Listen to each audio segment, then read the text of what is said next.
आप सब पर सलामती हूँ। मैं यासिर रशीद हूँ और आप देख रहे हैं यासिर रशीद ऑफिशियल। नाज़रीन, air vice marshal Aurangzeb Ahmed का नाम जो है वो अचानक कुछ इस अंदाज में उभरा है जैसे आसमान पे खामोशी से उड़ता हुआ कोई F-16 जो है वो अचानक धमाके के साथ अपनी मौजूदगी का एहसास दिला दे। पाकिस्तान और भारत के दरमियान हालिया जंग के तनाजुर में जहाँ कौम की नज़रें सिर्फ मिज़ाइलों और तैयारों के ऊपर मरकूज़ थीं, वहीं अचानक एक ऐसा चेहरा सामने आया जिसने ख़बरों की संगीनी को मुस्कुराहटों से मुज़य्यन किया। यही वो लम्हा था जब गूगल ट्रेंड्स में रात 2 बजे औरंगज़ेब नाम जो था वो आसमान छूने लगा था और यूं लगा जैसे पूरी कौम जो थी वो अपने मोबाइल फ़ोन्स पे एक ही वक्त में एक ही शख्स को तलाश कर रही हूँ। औरंगज़ेब अहमद की प्रेस ब्रीफिंग जो थी वो गोया एक ब्रीफिंग नहीं थी, बल्कि एक ऐसा दिलचस्प स्टेज शो बन गया जिसमें कौम को ना सिर्फ हकायक मिले बल्कि वो मज़ा भी नसीब हुआ जो दिल में उतर जाए। और औरंगज़ेब अहमद का अंदाज़ ऐसा था जैसे कोई उस्ताद बच्चों को सबक नहीं बल्कि कोई दिलचस्प कहानी सुना रहा हो। उनके फ़िक्रों में ना तो मसनूई संजीदगी हमें दिखाई दी, ना ही रिवायती जाहो जलाल दिखाई दिया, बल्कि एक ऐसा मानूसपन था जिसने हर सुनने वालों को उनका मद्दा बना दिया। और उनकी बातों में कहीं छुपी हुई अटकेलियाँ भी थीं, जो चुटकियाँ उन्होंने ली, तो कहीं खुले अल्फाज में ऐसा तंज जो दुश्मन की सारी धौंस को बेवजन कर दे। और सोशल मीडिया पे उनके एक जुमले के मीम्स बनने लगे। किसी ने कहा ये ऑफिसर नहीं है, हमारे दिल की आवाज़ है। किसी ने लिखा इस बंदे ने राफेल से ज़्यादा तो हंसी गिराई है।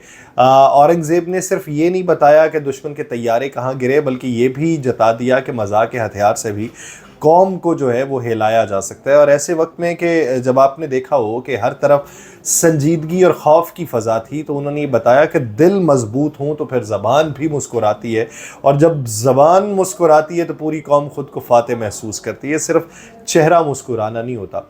Air vice marshal Aurangzeb Ahmed का वो क्लिप जिसके अंदर वो बड़े इत्मीनान और खंदा पेशानी से कहते हैं कि जहाँ से पिछले रोज़ छोड़ी थी वहीं से बात शुरू करूँगा, तो सोशल मीडिया के ऊपर कुछ इस तरह ये जुमला छाया कि जैसे पुराने ज़ख्म पे हंसी का मरहम रख दिया गया। उनके इसी जुमले ने अवाम के दिल जीते और दुश्मन का जो हल्क था उसको खुश कर दिया। क्योंकि बात वो किसी आम मौजू के नहीं बल्कि पाकिस्तान एयर फोर्स बामुकाबला इंडियन एयर फोर्स के उस स्कोर की कर रहे थे जो 6-0 से पाकिस्तान के हक में रहा। और उसमें छुपे तंज और फ़ख्र की चाशनी वही महसूस कर सकता था जो कभी क्रिकेट खेलता हो और आखिरी ओवर में छक्का मार के फतह समेट चुका हो। उस 6-0 में 6 वो तैयारे शामिल थे जो भारतीय फ़ज़ाइया के फ़ख्र समझे जाते थे। 3 राफेल, एक Su-30 और एक MiG-29 और एक ड्रोन, यानी हर जायके का जहाज़ जैसे हमने गिराया हो। और एयर वाइस मार्शल ने ना सिर्फ दुश्मन के जहाज़ गिराए बल्कि ऐसा अंदाज़ अपनाया कि सुनने वाले को लगा जैसे वो कोई मज़ाहिया स्क्रिप्ट पढ़ रहे हो जिसका हर जुमला दुश्मन के गुरूर के ऊपर ताज़ियाना हो। उन्होंने ये बताया कि हमारा ऑपरेशन बुनियानुल मरसूस का मकसद सिर्फ हमले का जवाब देना नहीं था, बल्कि उसका मकसद वो खामोश पैगाम देना था कि अगर अब हमला करोगे तो हंसी के साथ जवाब भी मिलेगा और कार्रवाई भी फिर हमारी ऐसी होगी कि अगली बार सोचने पर मजबूर हो जाओगे कि लगी कहाँ पे है और महसूस कहाँ पे कर रहा हूँ। दिलचस्प बात यह है कि भारत में इस फ़ज़ाई झड़प के बाद गूगल पे सबसे ज़्यादा सर्च की जाने वाली जो इस्तिलाह थी वो सीज़ फायर मीनिंग थी, जिसे 1 करोड़ से ज़ायद बार तलाश किया गया। यानी भारतीय अवाम की अक्सरियत को ये जानने की जल्दी थी कि जंग बंदी किस चीज़ का नाम है। कुछ जो भारतीय सारिफीन थे उन्होंने तो यहाँ तक कहा कि हमें तो लगा था राफेल हमारी जीत की ज़मानत है, लेकिन वो तो म्यूज़िकल चेयर खेलते हुए ज़मीं बोस हो गया। इस सारी सूरत हाल में, इस पूरे एपिसोड में औरंगज़ेब अहमद ने सिर्फ फ़ज़ाई महाज पे नहीं बल्कि मज़ा के महाज के ऊपर ऐसी जंग जीती है कि कौम को हंसा हंसा के जितवाया और दुश्मन को रुला रुला के हराया। सोशल मीडिया पर जैसे ही ऑपरेशन बुनियानुल मरसूस की खबरें आम हुई तो कौम की जो रगे जज्बात है उसके साथ फिल्म बीनों का जो तख़य्युल है उसकी रग भी भड़क उठी। भारत के जंगी जुनून को जिस अंदाज में पाकिस्तानी अफवाज ने खाक चटाई है और उस पर हर तरफ दादो तहसीन के जो ढोंगरे हैं वो बरसने लगे हैं, लेकिन पाकिस्तानी अवाम जो थी वो सिर्फ तालियां बजाने पर नहीं रुकी। उन्होंने अपने दिल की बात बोली और वो ये कि अब इस कहानी को बड़े पर्दे पर भी दिखाया जाए। कुछ इस तरह कि भारतीय फाइटर जेट जो हैं वो सिर्फ रेडार पर ही नहीं बल्कि सिनेमा स्क्रीन पर भी धुआंधार गिरने लगे। इस जज्बे ने सोशल मीडिया सारिफीन जो हैं उनकी तवज्जो किसी और तरफ मबजूल करवाई और सारिफीन ने फ़िल्म इंडस्ट्री के जाने पहचाने और एक्शन और तन से भरपूर जो फ़िल्म बनाने वाले डायरेक्टर हैं नबील कुरैशी, उनको टैग करना शुरू किया। लोगों ने जो है वो नबील कुरैशी से ये अपील की है कि वो इस तारीख़ी और फ़ख्र से भरपूर लम्हे को एक शाहकार फ़िल्म की सूरत में पेश करें, जिसमें ना सिर्फ ऑपरेशन बुनियानुल मरसूस की संजीदा नौइयत हो, बल्कि वो मखसूस पाकिस्तानी मज़ा भी हो जो दुश्मन की हज़ीमत को चुटकुलों में लपेट के पेश करता है। सोशल मीडिया के ऊपर कई सारिफीन ने यह मशवरा दिया है कि फ़िल्म में air vice marshal Aurangzeb Ahmed का किरदार किसी ऐसे अदाकार को दिया जाए जो एक साथ संजीदा डायलॉग भी मार सके और फिर चाय के कप के साथ दुश्मन की हज़ीमत पे हंसी भी बिखेर सके। अच्छा, ये जो सारिफीन बात कर रहे हैं, इन्होंने फ़िल्म के नाम भी तजवीज़ किए हैं। किसी ने कहा कि 6-0 होना चाहिए, किसी ने कहा कि मिसाइल की गूंज होना चाहिए, या किसी ने कहा कि सीज़ फायर का मतलब क्वेश्चन मार्क होना चाहिए। ये वो जुमला जो लाखों बार गूगल किया गया कि जब उनके राफेल जहाज़ पकौड़ों की तरह नीचे आए थे। बात यहाँ तक नहीं पहुँची, एक सारिफ ने तो यह भी कहा कि नबील भाई, ये फ़िल्म अगर बनेगी तो भारत में रिलीज़ ना करना, कहीं वो इसे डॉक्यूमेंट्री समझ के यूनाइटेड नेशन की सिक्योरिटी काउंसिल में ना जमा करवाएं। यूँ लगता है जैसे कौम को एक नया वॉर फिल्म हीरो चाहिए, जिसमें धमाके हों, फ़ख्र हो, जज्बा हो, सबसे बढ़ के ये हो कि वो पाकिस्तानी जो है वो दुश्मन के गुरूर को है खाक में मिला दे, उनका मज़ा किरकिरा कर दे। नबील कुरैशी के पास अब एक स्क्रिप्ट तैयार हो चुका है जो सारिफीन ने तैयार किया है, सिर्फ कैमरा ऑन करने की देर है। सूरत हाल कुछ यूँ है कि मैदान जंग में दुश्मन के छक्के छुड़ाने के बाद सोशल मीडिया पर फिल्मी दुनिया का जो महाज संभाला हुआ है, भारतीय फ़ज़ाइया की नाकामियों पे मीम्स की गूंज सुनाई दे रही है। तो पाकिस्तानी सारिफीन जो हैं वो मुखातिब करके नबील कुरैशी को ये कह रहे हैं कि भाई बस बहुत हो गया है, अब इस तारीख़ी कामयाबी पे फ़िल्म जो है वो बनाई डालें, अब इसका इंतज़ार ना करें। उन्होंने किसी ने कहा कि ऑपरेशन बुनियानुल मरसूस ही इसका नाम रखें, फिर फिल्म का जो कोई हीरो है वो कौन होगा, इसके ऊपर सवालात होने लगे।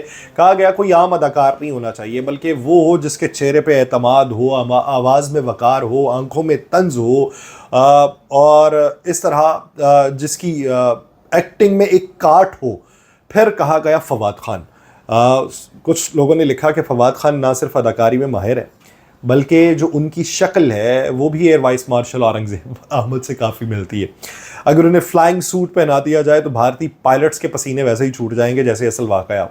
इस तजवीज़ को बहुत सारे सारिफीन जो इस वक्त सोशल मीडिया के ऊपर मुख्तलिफ प्लेटफॉर्म्स के ऊपर मौजूद हैं, उन्होंने ज़बरदस्त पजीराई दी। किसी ने उनके लहजे में कहा कि जब वो कहेगा 6-0 तो भारतीय मीडिया खुद ही फिल्म की प्रमोशन करेगा।